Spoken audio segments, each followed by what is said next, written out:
আচ্ছা, এই পর্যায়ে আমরা বেশ কিছু জিনিস একটু ক্লিয়ার হব। সেটা হচ্ছে যে এইখানে যে আমি বারবার লিখতেছি যে ইম্পোর্ট, ইম্পোর্ট মানে তো বুঝতেই পারতেছেন যে কোথাও থেকে নিয়ে আসছি। আর এই যে টর্ম সিলেক্ট, এই টর্ম সিলেক্ট মূলত আমি একটা ভেরিয়েবলের নাম দিছি, হ্যাঁ?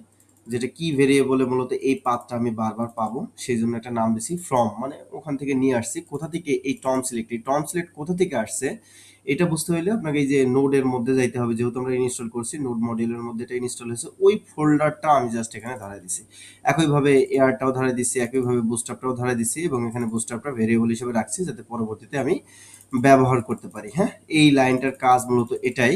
আর এখান থেকে আমরা কাস্টম টর্ম সিলেক্টের জন্য কি করেছি, একটা কাস্টম জেএস নিয়েছি, যেটা আমরা আগেই দেখেছিলাম যে ফাইল কিভাবে নিতে হয়, ইম্পোর্ট কিভাবে করতে হয়। তো এই ইম্পোর্টটা আমি হচ্ছে কাস্টম ডেট, এটা দরকার নাই, এটা বাদ দিয়ে দিই।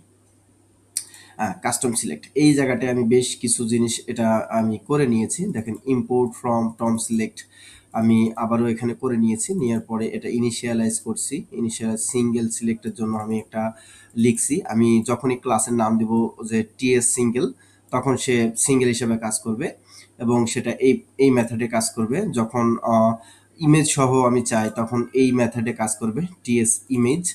যখন আমি মাল্টি সিলেক্ট চাই তখন এইটা, যখন আমি ফ্রি ট্যাগিং চাই তখন এটা, যখন আমি ম্যাক্স সিলেকশন চাবো তখন এটা, সাথে সাথে আমাকে একটা অ্যাট্রিবিউটও ব্যবহার করতে হবে এটা। তো তারপরে হচ্ছে যদি অ্যাট্রিবিউট না দিই তাহলে ম্যাক্স আমার অটোমেটিক বাই ডিফল্ট ৩টা ধরবে, হ্যাঁ। তারপরে আছে এইটা, এইটা হচ্ছে আমার হচ্ছে সার্ভার সাইড, যখন এপিআই দিয়ে আমি যখন হিট করব, সিলেক্ট করব, তখন এটা আমার লাগবে। তারপরে হচ্ছে ড্রাগ অ্যান্ড ড্রপ করার জন্য আমার এটা লাগবে। তেমন সবকিছু শেষে আমি কি করছি, উইন্ডোকে ইনিশিয়ালাইজ করে দিছি টোটালি গ্লোবাল, যাতে এটা কাজ করে। একইভাবে আমি সিএসএস এ যদি আসি, সিএসএস এর জন্য আমি বেশ কিছু সিএসএস লিখছি, তো সিএসএসটাও আমি ইম্পোর্ট করব। তো ইম্পোর্ট করার জন্য নিয়ম আগের মতোই, আমি আগেরটাই কপি করে নিচ্ছি, একই পদ্ধতি যেহেতু ইম্পোর্ট। এখন আমি এখানে কি নিব, কাস্টম টম সিলেক্ট সিএসএস নিলাম, হ্যাঁ। তো এই নামে আমাকে একটা কি করতে হবে, একটা ফাইল ক্রিয়েট করে নিতে হবে, তাই না? ফাইল ক্রিয়েট করে নিতে হবে। তো এই সিএসএস এর মধ্যে আমি একটা ফাইল ক্রিয়েট করে নিচ্ছি ডট সিএসএস নামে, এবং এইখানকার যে সিএসএস গুলা আছে, এই যে এই সিএসএস গুলা, এটা আমি এখানে দিয়ে দিচ্ছি। কাস্টম টম সিলেক্ট এখানে দিয়ে দিচ্ছি, হ্যাঁ।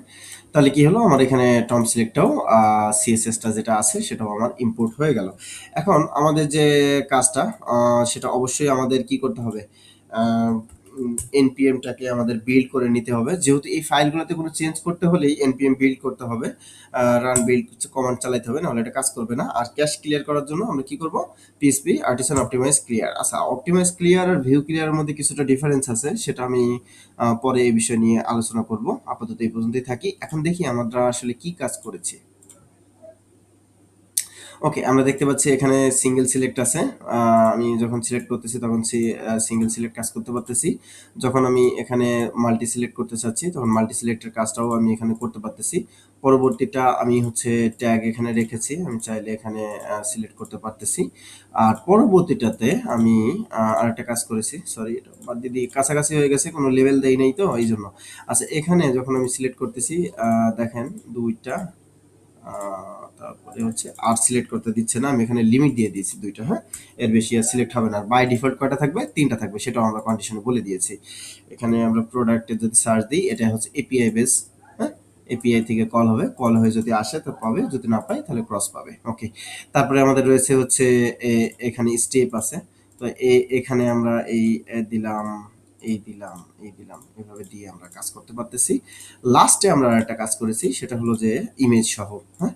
যদি প্রোফাইলের ইমেজ টিমেজ থাকে, প্রোডাক্টের ইমেজ টিমেজ থাকে, সেগুলো সহ যেন কাজ করে। তো আমরা আবার কি করব, এই জিনিসগুলোকেও আমরা ডকুমেন্ট হিসাবে আমাদের ডেভেলপার নোটে কিন্তু আমরা নোট করে নেব, হ্যাঁ। যে এগুলোর ইউজ কেস কি কি আছে, তো ইউজ কেসটা আমরা পরে গোছাবো। আপাতত আমরা ওয়েলকাম ফাইলে কি করেছি দেখেন, এটাও জাস্ট একটু বোঝার বিষয়। আমরা জাস্ট একটা করে ক্লাস অ্যাড করছি, TS single, TS multi, TS limit, TS Ajax, TS, এটা মূলত এপিআই এর জন্য। আমরা চাইলে এটা এপিআই নামও দিতে পারতাম।